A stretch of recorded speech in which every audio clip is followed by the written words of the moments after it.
Good morning, good afternoon, or good evening, wherever you may be watching from. Before you take another sip of water today, I want you to pause and give me the next few minutes of your full attention, because there is a chance you are doing something every single day that appears healthy, feels responsible, and may even have been recommended to you for years, but the way you are doing it could be one of the reasons you feel tired by midday, lightheaded when you stand, sluggish during your morning walk, or awake several times during the night. And no, I am not going to tell you to stop drinking water. Water remains one of the most important things you can give your body. But after the age of 60, simply counting glasses is not always enough. The timing matters. The amount you drink at one time matters. What you replace water with matters. And most importantly, waiting for your body to ask for water may no longer work as reliably as it did when you were younger. So, stay with me until the end, because I am going to reveal 5 common hydration mistakes adults over 60 make without realizing it. And then, I will give you one simple rule that brings everything together, a rule you can begin using today without buying an expensive powder, supplement, sports drink, or special bottle. In fact, mistake number 2 is something many health-conscious people do, because they believe it is helping them when it may actually be sending them back and forth to the bathroom without solving the real problem. And mistake number 1, the final mistake we will discuss, may be quietly damaging the quality of your sleep. Welcome to Robert Hale Health, where we make healthy aging simple, practical, and easy to understand. Now, let me ask you something. What does your normal water routine look like? Do you drink regularly throughout the day? Or do you suddenly remember at 4 in the afternoon that you have barely had anything? Write something simple in the comments, such as steady all day, mostly at meals, or I forget until evening. Your answer may tell you more about your fatigue than you realize. Let us begin with mistake number 5, waiting until you feel extremely thirsty before drinking.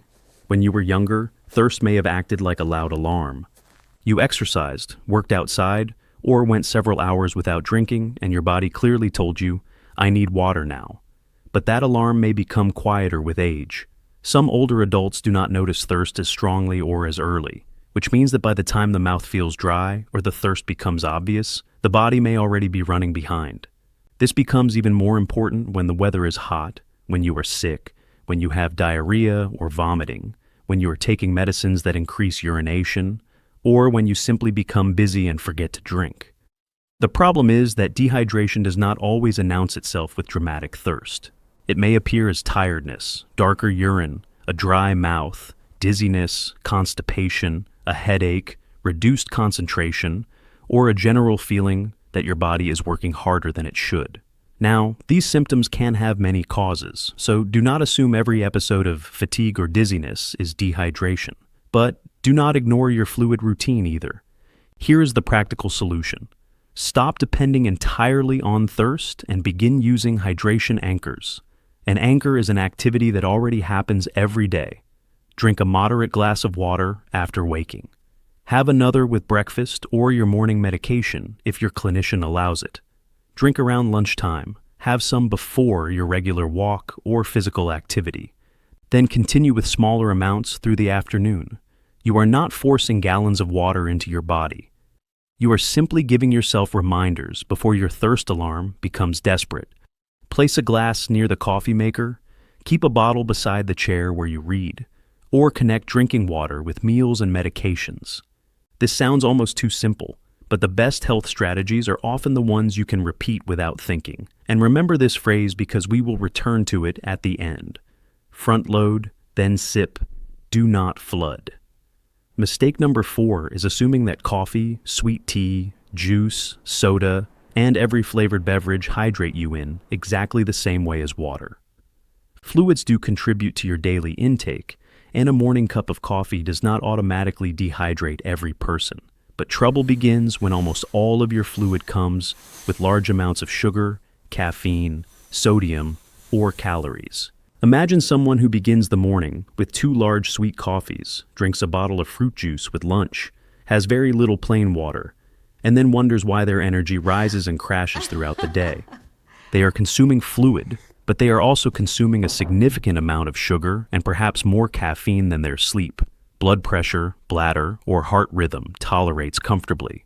Sweet beverages can become especially problematic for people working to control blood sugar, body weight, fatty liver, or triglycerides. Juice may look healthier than soda, but a large glass can still deliver a concentrated dose of sugar without the fiber found in whole fruit. The solution is not to panic or throw away everything you enjoy. It is to make plain water your default drink and allow coffee, tea, or juice to remain additions rather than replacements. If plain water feels boring, add slices of lemon, cucumber, mint, berries, or a splash of unsweetened flavor. You can also get fluid from foods such as soup, yogurt, oranges, berries, cucumbers, tomatoes, and melon. Just remember that certain soups can contain a great deal of sodium, so read the label if you are managing high blood pressure or swelling. Here is a quick test. Look at everything you drank yesterday. How much of it was plain water, unsweetened tea, milk, or another minimally sweetened beverage, and how much came from sugar-filled drinks? You do not need perfection. You need awareness. Mistake number 3 is reaching automatically for electrolyte drinks when your body may not need them. This is one of the fastest growing hydration habits among older adults. The bottle looks scientific. The label mentions sodium, potassium, magnesium, performance, recovery, or rapid hydration. It may appear more advanced than ordinary water, so people begin drinking it while sitting at home, watching television, or taking a gentle 20-minute walk. But many sports drinks were designed for people losing significant fluid and electrolytes through prolonged, strenuous activity. Some contain a surprising amount of added sugar, and others contain sodium that may not be appropriate for someone managing high blood pressure, heart failure, kidney disease, swelling, or a sodium-restricted diet. Electrolytes are essential. Your nerves, muscles, and heart depend on them. But essential does not mean that more is always better, and it does not mean every person needs them added to every bottle of water. Most people eating a varied diet receive electrolytes from ordinary foods. Potassium can come from beans, potatoes, yogurt, vegetables, and fruit. Magnesium can come from nuts, seeds, beans, and whole grains. Sodium is already abundant in many packaged foods. There are situations in which an oral rehydration drink or electrolyte product may be useful.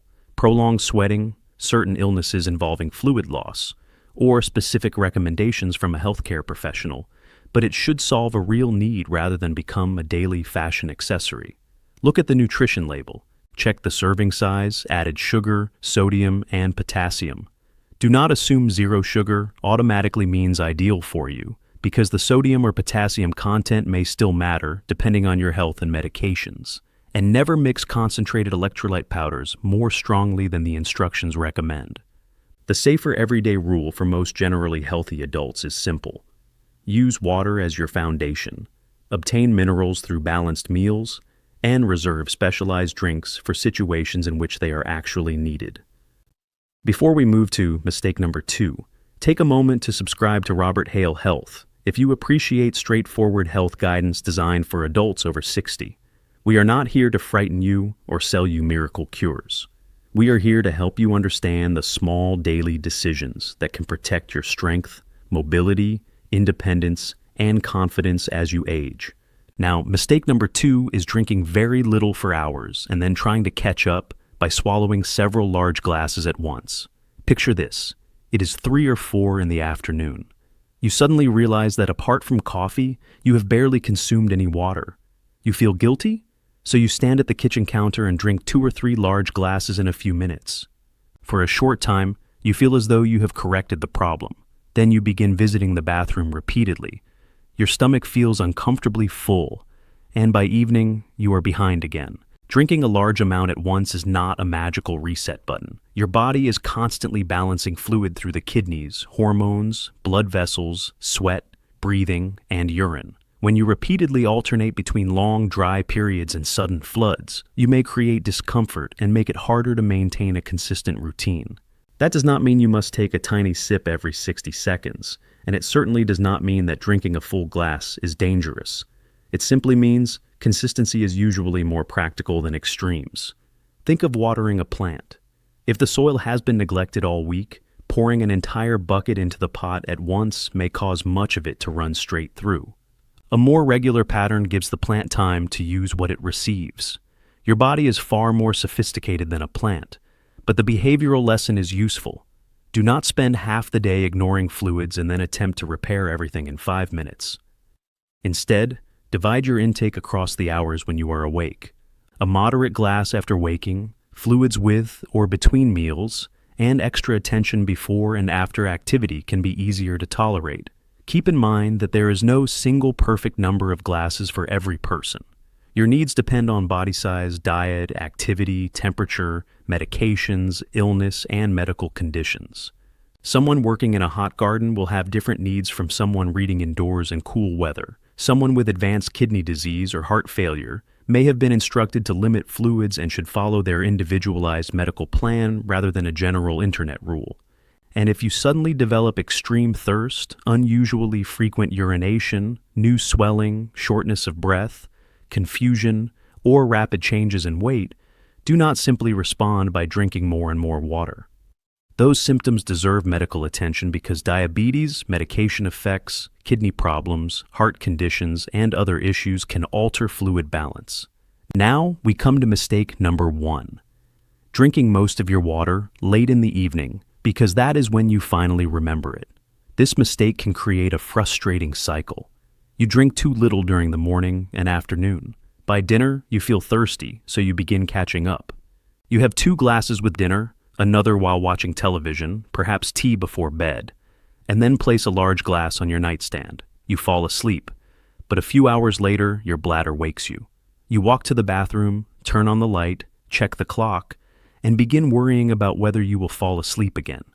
Even when the bladder was the first reason you woke up, the light, frustration, anxiety, and disrupted sleep may keep you awake much longer. The following morning, you feel exhausted, so you drink more coffee and less water. Then the cycle repeats. Excessive evening fluid can contribute to nighttime urination. But it is important to understand that frequent nighttime bathroom trips are not always caused by drinking water. An enlarged prostate, overactive bladder, diabetes, swelling in the legs, sleep apnea, certain medicines, heart or kidney conditions, and sleep disruption itself can all play a role. So, the answer is not to dehydrate yourself every evening. The answer is to move more of your ordinary fluid intake earlier in the day and reduce large drinks during the final 2 or 3 hours before bed, unless your clinician has instructed you differently. Take small sips if your mouth is dry. Avoid large mugs of caffeinated tea or coffee late in the day, and notice whether alcohol worsens your sleep or urination. If you take a diuretic or a water pill, never change its timing by yourself. Ask the prescribing clinician whether the schedule is contributing to nighttime urination. And if you are waking multiple times most nights, especially with burning, difficulty urinating, blood in the urine, severe urgency, swelling, breathlessness, or excessive thirst, speak with a healthcare professional rather than assuming it is simply part of aging. Now, let us bring all 5 mistakes together with the one hydration trick I promised at the beginning. It is this: front load, then sip, do not flood. Front load does not mean drinking a gallon before breakfast. It means giving your body a reasonable portion of its daily fluid earlier in the day when you are awake, active, eating, taking medication, and able to use the bathroom comfortably. Then sip or drink moderate amounts consistently through the day, rather than waiting until you become extremely thirsty. Finally, taper large drinks as bedtime approaches so that hydration does not unnecessarily compete with sleep. Here is what that might look like for a typical person who has not been given a fluid restriction. After waking, have a moderate glass of water. Eat breakfast and take medications exactly as directed. During the morning, drink according to thirst, activity, weather, and your personal plan, rather than ignoring water until lunch. If you take a walk, have some water beforehand, and drink afterward based on the temperature and how much you perspired. Continue with fluids at lunch and through the afternoon. As evening arrives, avoid suddenly trying to finish an enormous bottle simply because an app told you that you missed a target. Drink normally with dinner, then reduce large amounts during the last few hours before sleep. That is the entire strategy: earlier, steadier, and more deliberate. No miracle powder, no dangerous quantities, no expensive drink. Just a better pattern. You can also watch for useful clues. Pale yellow urine often suggests reasonable hydration for many people, while consistently dark urine can indicate that you need more fluid, although foods, vitamins, medications, and medical conditions can also change urine color. Completely clear urine all day does not necessarily mean you are healthier. It can sometimes mean you are drinking beyond what you need. Pay attention to your mouth, energy, bowel habits, dizziness, weather exposure, exercise, and bathroom pattern. Your body provides information, but no single sign tells the entire story. Let me leave you with this thought. Healthy aging is rarely determined by one dramatic decision. It is built through ordinary actions repeated hundreds of times. When you go to bed, how you move, what you eat, whether you take your medicines correctly, and even how you drink water. You do not need to become afraid of water, and you do not need to treat hydration like a complicated medical procedure. You simply need to stop assuming that more, later, and faster is always better. After 60, your goal is not to chase a perfect number. Your goal is to maintain a steady pattern that supports your body without disrupting your sleep, overwhelming your routine, or conflicting with your medical needs. Starting tomorrow morning, try the front load, then sip, do not flood rule. Place your water where you can see it. Connect it with daily activities. Make plain water your foundation. Be cautious with sugary electrolyte products. Shift more of your fluids earlier instead of catching up at bedtime. Then observe how your energy, thirst, digestion, walking comfort, and nighttime bathroom pattern respond over the following week. Do not expect a miracle overnight, but do pay attention to small improvements, because small improvements are often how independence is protected. If this video helped you understand hydration differently, subscribe to Robert Hale Health and share it with someone over 60 who drinks very little all day and then tries to catch up at night. And in the comments, tell me which of the 5 mistakes sounded most familiar. Was it waiting for thirst, replacing water with sweet drinks, using unnecessary electrolytes, drinking everything at once, or catching up before bed? Your experience may help another person recognize the same pattern. Take care of yourself, stay observant, and remember, front load, then sip, do not flood. This video is for general educational purposes and is not a diagnosis or a substitute for personalized medical advice.